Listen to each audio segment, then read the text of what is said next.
I'm Mark Hummel, and this is Harmonica Party, the podcast about blues, harmonica, guitar, the works. And we are doing part 2 of our interview with the great Junior Watson, who has been an inspiration to many guitar players all over the world and played with a lot of the greatest blues people you can think of. So I'm going to ask Junior a little bit about some of his guitar influences that I think have really shaped your style. It seems to me that after you got into Chicago blues, you kind of gradually got into a more jazzy style of guitar playing with guys like Bill Jennings and Tiny Grimes, Billy Butler. That's right. Oscar and Johnny Moore.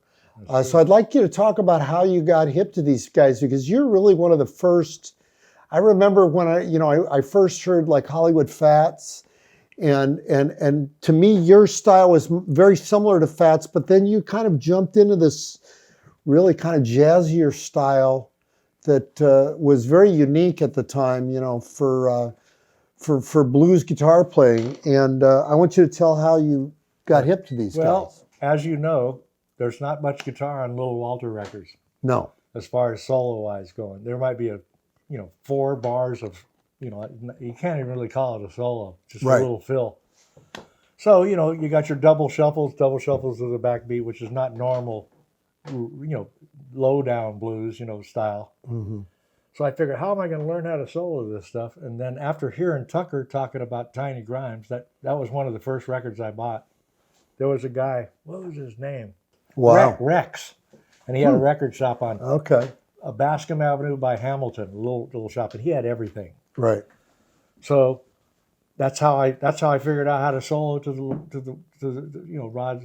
Eventually I convinced rods to do other things. Right. And I started interjecting songs. Like Willie Mabon, exactly, or people that like kind that. of stuff. Yeah. And because it had the same kind of feel to it, but it wasn't the same old stuff all the time. Right. I just wanted to keep learning, want the band to evolve, so everybody gets some play happening. Right. And that's how I bought a lot of crappy records in between, finding them at junk shops and what have you. But I found a lot of great stuff too. So I just had to weed the junk out and got rid of it. Well, you guys really, in my book, you guys were really the first kind of West Coast blues band of our generation that was really kind of getting into like Wynonie Harris and some of the jump blues bands, Roy Milton and it's not a normal Louis thing. Jordan. Yeah, I mean, people really weren't hip to that. No. It's much more primitive than that. It's more sophisticated type. I call it the West Coast sound. Though. It really is. You know what I mean? All, those guys, it was like I call it, I think initially it was called society blues. Right. Where people were wearing tuxedos, coming to Cotton Club, way back in the day. Yeah. And they were paying money. So it's more of a higher echelon type situation. I like the whole idea of it. And you guys had the upright bass, and I think that all lent itself, Honey playing piano at the time. And that was actually the first band I was in that had a stand-up bass. Right. So I really like that because, just the bass doesn't lead. Mm-hmm. It's part of the ensemble that way. And that helped with the volume thing too. Absolutely. And boy, that was a big factor for me. It was such a great change of pace, not playing loud. Right. I never was a loud player on the right. Even back with Gary initially. Yeah. Compared to most bands back then. So I think in a lot of ways you guys were kind of a real trendsetter for what became kind of known in terms of the West Coast harmonica blues bands. You were sort of the real trendsetter of that. That direction that you guys were in at the time, and it seems like it's still kind of the case that the upright bass and playing at the low volume that you guys did at the time, that's right. it was really a very much of something that became very popular afterwards. All over the world. Yeah, all over the world. I mean, when we first went over to Finland in '82, I think it was. Everybody was loud. Yeah. And then from that point on, they just go, this is how it's done. And they, then now you can go over there and play with anybody. Right. I mean, in almost every country because it's, they're really into it now. Yeah. And it went from generation to generation, you know what I mean? And I think that's also why, your influence as a guitar player has been really, it's really seen in other parts of the world. In other words, Europe, I see it a lot. South America, I see it. And I mean, obviously in the States, you've got all these people that are really influenced by what you did. But in Europe, man, it was huge. How many guys that were imitating your sound? That's true. Yeah. It really is true. Like, I remember Yussi. You know Yussi? Right. Yeah. Yussi tells me He's about... great. Yeah. What's his name? I can never remember his name. You know him, the guitar player that plays with Trick Bag a lot. Oh, yeah. You Tommy Lino. So he goes like this. He goes, Tommy won't tell you this, but I'm going to tell you this. Yeah. He learned your guitar parts and Bill Clark's heart. Right. That's right. At the same time. That's right. And he goes, he just had those records and lived by it every day. And I go, I could tell. Well, that's another guy that, I mean, William Clark is another one I forgot to mention that you definitely played on a lot of his early stuff. And I think that influenced a lot of those players over there. Yeah. He was a mysterious cat too, in a weird way. Clark? Yeah. Yeah. I met Clark, I remember, right after Hittin' Heavy. He gave me a copy of Hittin' Heavy when I met him down at the Starboard Attitude, I remember when those guys, we were the first blues band to be at the Red Onion. Right. That was right there in Newport Beach, right by the water. Yeah. And the great thing about that place was you played in the afternoon. Mm-hmm. So naturally you're going to get girls coming in there in bikinis. Right. And I go, this is living. And then the other really cool thing about it is now I hate TVs, but back then I loved them because the fights were on. Right. So I watched Tyson fights while playing. Right. And I'd just be going, yeah.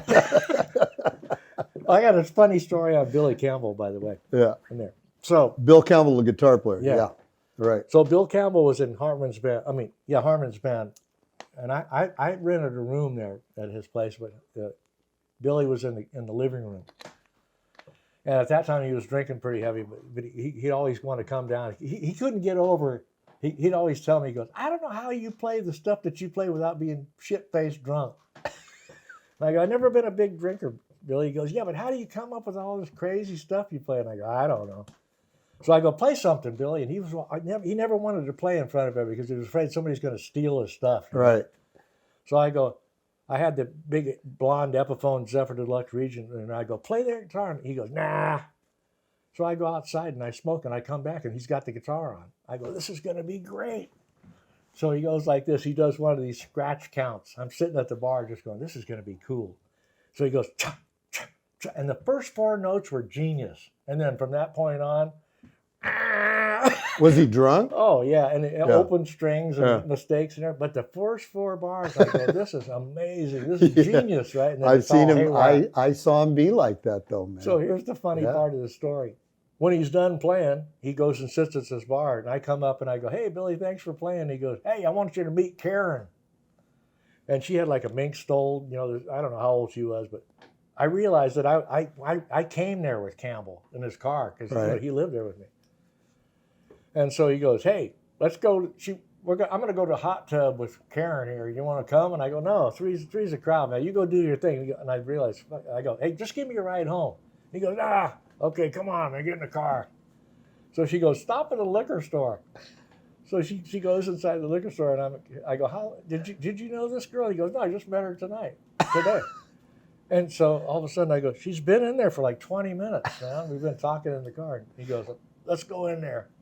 So we walk in, and he goes, hey, did you see Karen walk in? And he goes, no girl walked in here. She just escaped through the back door.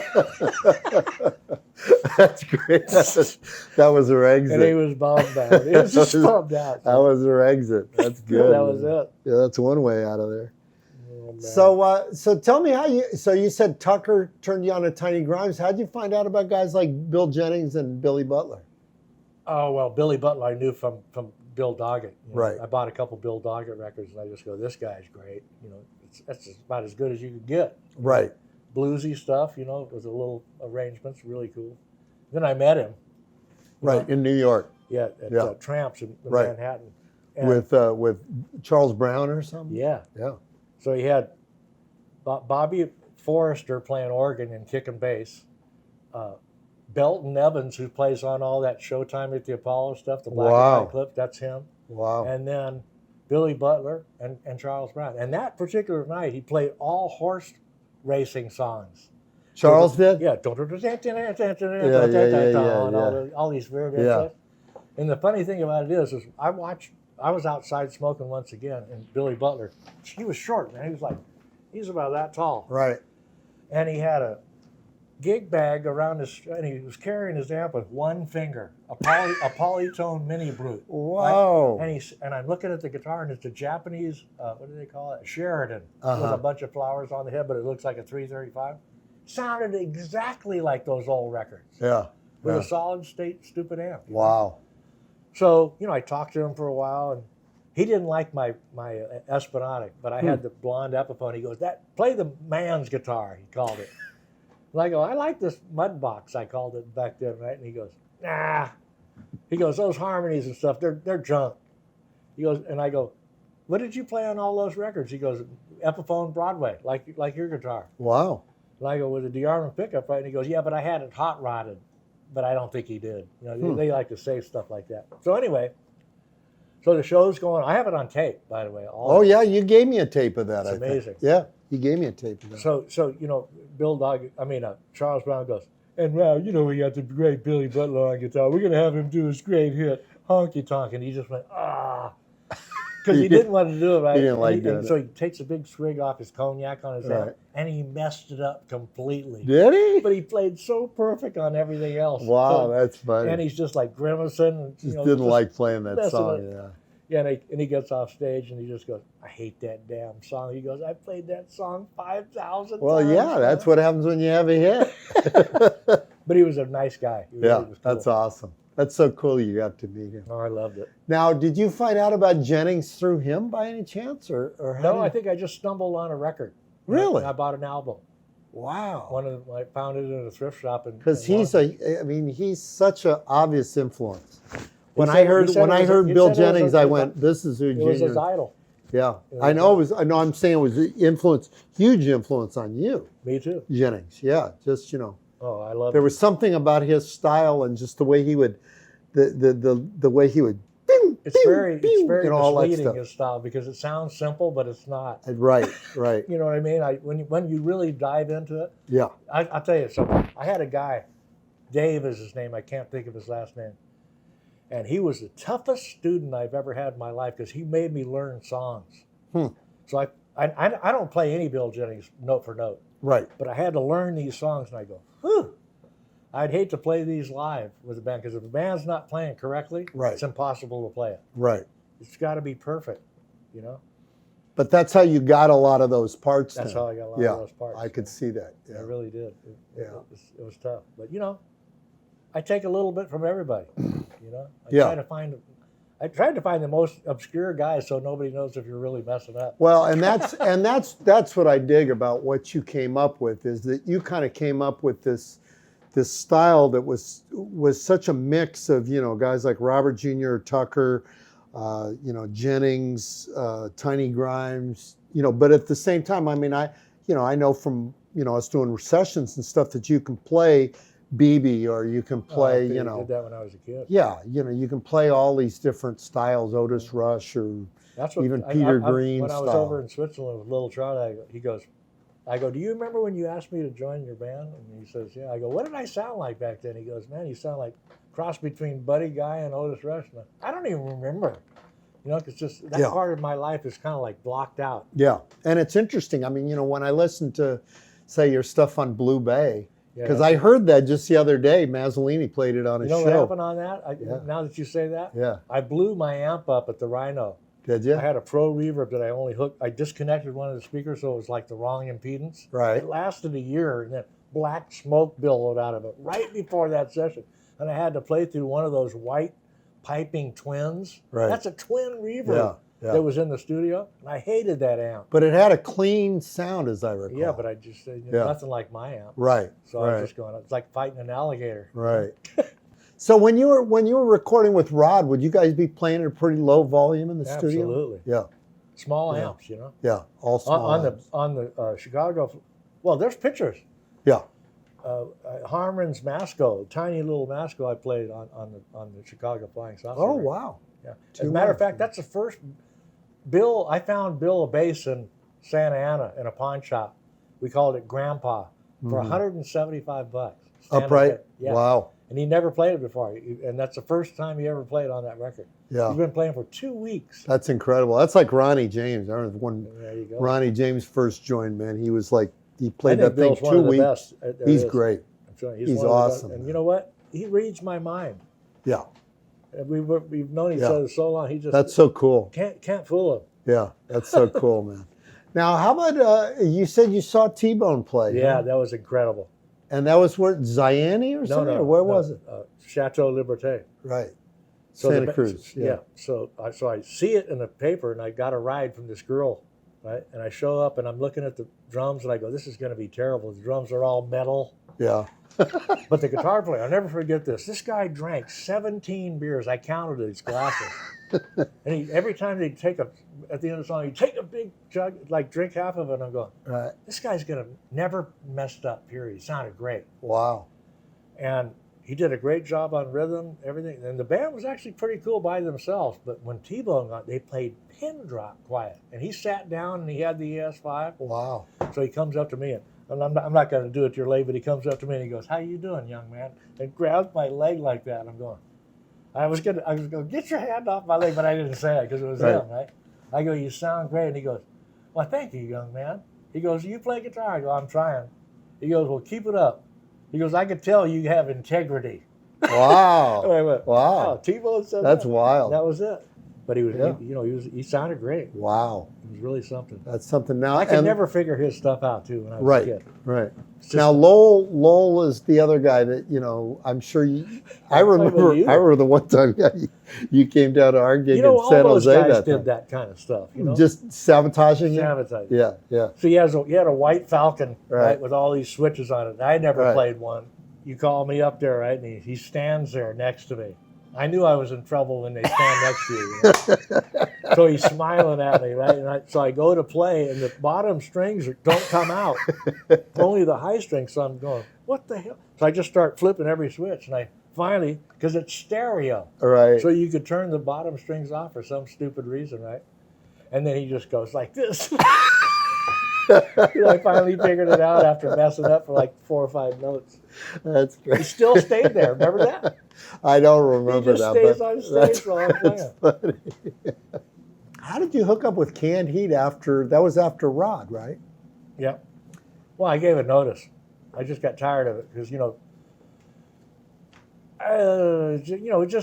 just got kind of ridiculous towards the end. They were bringing Alex Schultz down there, and they knew, So it seemed like they were maybe edging you out, kind of, or something. I didn't care about that. I wanted to leave anyway. Yeah.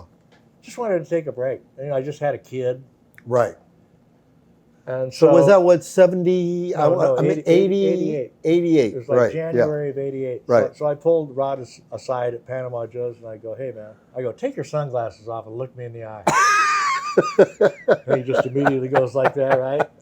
And I go, "I'm going to give it a 2-week notice, but I'd like to leave now because I don't want to go to Finland." Uh-huh. And he goes, "All right, okay, cool." And then Honey was just pissed Yeah. at that time, and I did. And so I'm sitting around, and all of a sudden Larry calls me up and he goes, "Hey, man, you want to join Candy?" And I go, "I don't know, man." He goes, "I'll tell you what, you got the gig, but I want you to play with Fido and see if you can deal with it." And so I showed up. And you'd known Larry for a while, right? Oh yeah, Yeah. Yeah. he was always coming over to Harmon's house and stuff. Right. I sold him a couple of guitars and a bass and everything. And that was it. I was in there for, from And Larry was just kind of in and out, Larry Taylor. yeah. Yeah. He didn't want to do too much traveling overseas. Right. I went to Australia and maybe about 3 or 4 tours in Europe. Mm-hmm. But they had this other guy that played every instrument, drums, bass, and Greg Cage. And so you were in there for a while, right? Yeah, off and on for about 10 years. 10 years, yeah. Right. And they were really popular in Australia, right? Really popular. Yeah. And then you did a bunch of those Woodstock tours, I know. Yeah, those are actually, they were a lot of fun. Were they? Yeah, because there's so many bands that were not really bands. You know, we were a band. Right. We didn't need to Right. rehearse. So, you know, on some of the package deals that they had going, you had like New Riders of the Purple Sage, Brewer and Shipley, Mamas and the Papas, which, you know, kind of a joke, really, because they had Spanky McFarland in there from. Oh, really? Yeah. Like posing, I know who posing she as is. Mama Cass. Oh, really? Wow, that's weird. And then they had Mackenzie Phillips, who couldn't really sing all that good. Okay. At that time. So the harmonies were pretty questionable, but, you know, the guitar players were always really cool. Yeah. And some of the shows, we only did like 20-minute sets. And these guys would be rehearsing and stuff. We'd be out there smoking cigars. Yeah, because you guys already had your stuff together, yeah. And, you know, at that time I was doing the Hucklebuck. And right. that was one of the only songs that got over as good as a hit, you know, because I kept, he wanted to play blues songs for like 5 to 8 songs in. I go, get with it, man. We're, you know, they don't know what you're doing. They expect something else. They expect it to be more rocky, you know. Right. And he never would do it. Fido? But on those 20-minute things, I'd always do the Hucklebuck. And people went nuts, man. That's great. Which I found interesting because it's an instrumental. Right. It has nothing to do with it. Right. You know. That was, you know, it's probably the fact you guys were a tight band. We were. Yeah. And Larry and Fido were good rhythm. Oh, they're a great rhythm section. They were on. Yeah. Really good. Yeah. And then after that, this is kind of the last thing I was going to get into in terms of the history stuff. But through Larry, you got into the band with Kim Wilson. Yeah. You started the Kim Wilson All-Stars with Larry, Richard Innes, Gene Taylor, you, and then Rusty got in there. Rusty got in there. Yeah. Right. That was an interesting thing. Yeah. You know? What did that last? Like 4 years or something with you? I think I was only in there for like a year. Year, really? Okay. Yeah. And then I tried to. Then this agent tried to get me to. I didn't know any songs, you know, to front a band. And you didn't? No. Yeah. I only knew like 4 or 5 songs to sing. And I'm not a singer in the first place. But this guy, he was a booking agent. He goes, here's what we'll do. We'll call it Junior Watson and Friends. He goes, you got 1 million friends. We'll get them down there. Mm-hmm. And that's what happened. And you know who shows up first is Mark T. Oh, yeah. Yeah, from the Electric Kings. I can't think of the name of the club. Something like something Cantina. It was in Belmont Shore. It was a big old club, right? Everybody was there. Jeff Termes playing bass, sax, you know. Wow. Rick Holmstrom, Kirk Fletcher, everybody came down. Yeah. And they play a little bit. And that's how it got. So that's kind of how you started your own and then I started fronting it off. Yeah. Yeah. And then I started just working all over the damn place through this guy. Right. And it was pretty cool. And so when was your first solo album? What year was that? Do you remember? That was, so there has to be 86, I think. So, and how many records have you done under your own name? You got Long Overdue, you got If I Had a Genie. If you want to call back to back, that's a 50-50 record. One side Lynwood Slim, one side me. Right. Then what's the other one? Jumping with Junior. Mm-hmm. And then the latest one. Yeah. So 5. And the latest one is Nothing to It But to Do It. Is that the one on Little Village? Yeah. Okay. Yeah. That's the most unique record I've ever done. Is it? Yeah, I can't wait to hear it. You have to hear it. Man. I do a ska version of Caravan. Wow. Okay. Cool. And, you know, it really turned out good. I mean, Kid Anderson's a genius. He is a genius. I agree. It's the most fidelity record I've ever done. Yeah. Stuff's coming out of everywhere. Yeah. You know what I mean? No, I've done everything at Kids since 2007. Blew my mind. Yeah. That's the first time I've listened to a playback, and I go, "Is it mixed?" He goes, "No." But it sounds like it's mixed, right? Well, he's got an amazing ear, and he's one of the quickest engineers I've ever worked with. And Lisa, she was beyond expectations. Mm-hmm. The amazing thing about her is, you know, I picked some songs, right, and I'd never played them, but I figured, hey, you know, I'm going to try to sing these songs and blah blah blah. But I go, I wonder if this is going to be all right for her. First day, I really didn't do anything except talk it out. Mm-hmm. And kids going, are you sure? And I go, no, I know. I just want to get a feeling for everybody, you know, because I didn't know Pew really. Right. I just worked with him. I didn't ever talk to him. Right. When I worked with you years ago. Right. So he seemed like, I go, if I tell you to play like the Farfisa, will you do it? He goes, absolutely, anything you want. I go, fuck, this is going to be good. Yeah, he's great in the studio. So I found the song "Whole Lot of Lovin'" by Big Ella. Has all these horns in it, you know, and I had Beetle there, but I go, So Gordon Beetle is on that? yeah. Oh, He sounds great on it. wow. So I say, Lisa, you think you can do this? And she kind of smiled like I'm trying to get all the butter out of her, right? And she goes, yeah, I could do it. And I never played it, but I thought, I hope I can pull this off because I'm going to have to lead these guys into it. They can't, you know, think about it too much. If they hear me, they'll get the parts. Right. So I see her. She's in the bedroom because I've kept going back into the booth talking to Kid. And she's got a piece of paper. She's laying like this, writing the words out, right? Didn't hear a peep out of her. No practice, no nothing, right? She goes, okay, I'm ready. And then wait till you hear what went on there. So that's the only one Kadar didn't play bass on because I had Pew play organ bass. Mm-hmm. I love it. Wow. I love it. Can't and wait to hear it. She sings the hell out of it. Yeah. No, she's great, man. She's amazing. It's one of the amazing vocalist, man. So have you ever figured how many sessions you've done? Something like 239. Jesus. There's some people you've kind of introduced in a way to the scene. I mean, you know, somebody like John Nemeth, I remember I first heard through you in terms of recordings. I knew about him, but you were the one that kind of was on some of his earliest recordings. The other guy I was going to say is, to me, you know, you got Lynwood Slim out there. That's right. You know, I'll tell you a story on John. So Jimmy says, hey, man, we're going to have this singer open up for us at this place in is this in Idaho? Yeah. Yeah. Boise, Idaho. Right. So he gives me the CD, and I listen to it. He gave me some CD player, and I listened to it, and I go, well, he sounds great, but I don't like the band too much. They're kind of like a fusion band. You know, one of these bass players that has the bass up to their chin, you know. So I'm in the club, you know, Jimmy goes, you got to hear this guy sing. Well, he starts ordering these martinis, like gigantic glasses, and he drinks like 7, 8 of them, right? And he's singing like a bird. Yeah. And girls are screaming and stuff. Right. The band sucks. But I go, this guy's got a potential as hell. He's got a hell of a range. Right. So I talked to him, and he seems all cool. And he goes, hey, would you go on the road? He goes, yeah, I'll do it. And he was listening to all kinds of, mainly all the white players. Like, you got to listen to the real stuff. Right. So I made him a bunch of tapes. And, you know, the Love in Vain song? Did you ever hear him do that? The one I remember was Sailor Boy. Oh, yeah, there you go, Sailor Boy. That one, there was a few like Johnny Otis things. Yeah. Yeah, Jimmy Noel record, I think. That's right. Yeah, but you found some real But he cool, was like a sponge, man. Really cool material. And the album I love is, I thought the Blind Pig album that Anson produced is a great record. That's a good record, yeah. That's a great record. Wes on there. And yeah, that's you on there, right? Yeah, Wes is playing drums. And then the other guy, like I say, was Lynwood. I remember, you know, I mean, I had met Lynwood through William Clark, seeing him at the Starboard. I met him at the Starboard Attitude years before, I think, you know, I want to say a good 5-10 years before you started recording with him. But I remember when you guys did, I think it's called Coming to America. Was that the name of it? Yeah. Or something? Oh, no. Yeah. Something in America. Lost in America. Lost in America. Yeah, that album.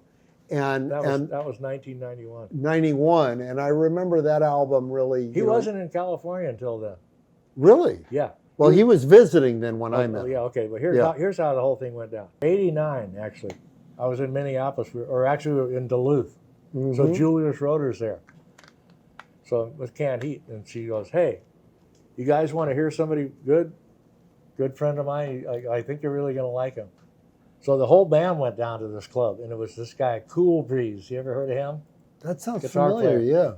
Yeah. And this band, you know, and Slim was just Slim. Mm-hmm. You know, hey, partner, all right, check it out. like he's known you all his life. I've never seen him in my life. Right. He goes, yeah, I know Kid Ramos. I'm coming out to California. Want to record? And I go, yeah, sure. So he comes out, and we do that record. We do it like in a day. I think it was a day and a half. Is that with Richard and Larry? A bunch of people. Yeah. A bunch of different drummers, you know. Right. Some of the Paladins, I think, are on it. Yeah, that's right. And who's the drummer who was in the Paladins? Was it Fay? That's right. Brian Fay. Right. But Larry's on there. Right. You know, just a conglomeration of people. Innes is on there, I think. Yeah. Yeah. Really fun to do that record. And you guys worked together a lot, it seemed like. Oh, we went all over. Yeah, you guys were all over the place. A lot of fun. We had a great time. Man, the other guy, I mean, you know, that to me you've had a lot to do with is Barath. Oh, man. Rajakumar up in Montreal. Amazing. Yeah. I heard of him early on when he first started doing some recording, but it wasn't until I heard some of the stuff that you had something to do with that I really was impressed. I never heard anybody really capture that Walter stuff like him. Yeah, I agree. The stabs and things. Everybody misses them. Yeah. You've never heard Rod do them. Not really, yeah. I mean, this guy, all the little subtle stuff he captured. That's right. Yeah. And he played quiet. And he's one of those guys that, like I have him on my iPod, and sometimes the stuff will come on and I won't know it's him. I mean, literally, I'll go, wow, that's really cool, Big Walter. And then he'll start singing. I go, that's him. Man. Pretty amazing. It's pretty mind-blowing. He's a genius, man. Yeah, he's really pretty badass. A great guitar player, too. I guess the last... Hey, I want to tell the Oscar Moore story. Oh, yeah. I want you to tell that. Okay, so David Lee Bartell of the Red Devils, he tells me that first he showed me pictures of his Charlie Christian amp and Charlie Christian guitar, and I go, I didn't know you were into that stuff. And he goes, well, I can't play it, but I love it. And he goes, you want to meet Oscar Moore? And I go, yeah, but I couldn't go today, so I had Stu Hoffman, Stu the Knife, drive me over. He Blue goes, Stu. He goes, Blue Stu. He goes, I know where that lot's at. And so I went over there with him, and I just introduced myself. I said, hey, David Lee sent me. And he goes, what's your name? I go, Junior Watson. He goes, nice to meet you. So I'm asking him, I go, are you still playing or giving lessons? He goes, no, I don't even have a guitar now. He goes, the whole music business discouraged me. He goes, I won the Metrodome Award in 1944, and that was it. And then we got aced out of the band when Nat King Cole started, getting fame. Right. And he goes, I make $1,500 a day on this lot. Wow. He goes, more money than I ever made in my life. And he goes, I'm just glad to be away from it all. And he goes, this is peaceful. And he goes, I just sit here and collect money all day. Yeah. And that was it. And he had no remorse. That's so weird, man. And what a genius he was. Yeah, I mean, they were gods. Yeah, I mean, Johnny and Oscar Moore, absolutely. Some of the best guitar you're ever going to hear in your life. Yeah. Yeah, that's such a strange. But I didn't feel bad for him. Because he seemed like he was happy. Yeah. The other guy that was like that, DeFord Bailey, kind of ended up as a shoe shine. Wow. Shoe shine guy. What a harmonica player he was. And just an incredible history and all that. Who's the other guy that I really like that nobody knows too much about? Rhythm Willie. Rhythm Willie. Yeah. What an amazing Incredible Those harmonica first player. position high notes. Yeah. I actually recorded a song of his in fourth position. Wow. That's just outrageous. Yeah. Hey, you've heard that Musselwhite tape, man. This might get me in trouble, but I like it. Which one? The one for Mark Knaphelin's show. Oh, the 14th, This is one of the greatest. 14th positions? Yeah. Right. He goes like this. I hope Charlie doesn't get mad at me for this. He goes like this. So Mark Knaphelin, hey, we got the great Charlie Musselwhite. He's going to be at the Sleeping Lady tonight. And how you doing, Charlie? Hey, all right, everything's Ruby-Doo back in the alley, back behind my house. and Henry, you hear Henry laughing in the background. He goes, so Charlie, tell me this. He goes, you had a new record out called The Blues According to Charlie Musselwhite, and there's a strange position on the harmonica on one of those songs. He goes, yeah, Paro Azul. He goes, that was my ex-wife, That's the song you're talking about. He goes, well, what's the deal with it? He goes, it's kind of a strange position. He goes, I'm playing in C. Oh, no, the band's playing in C, and I'm playing in A minor. And Knapfelin goes, well, that's not that strange, because the A minor is the minor third of C. He goes, you got me there. He goes, what are you, an expert on a harmonica? Anyway, Charlie eventually starts getting mad, because whenever he starts going, you know that he's mad. You know you're in trouble.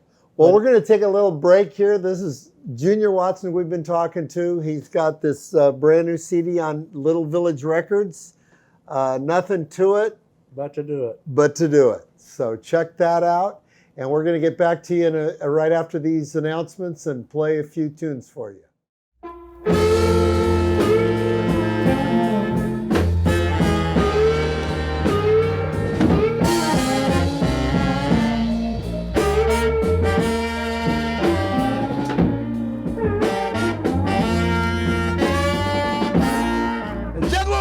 California, like the sky don't want to cry.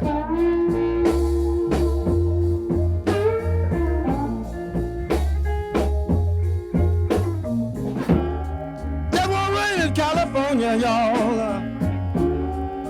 Look like the sky don't want to cry.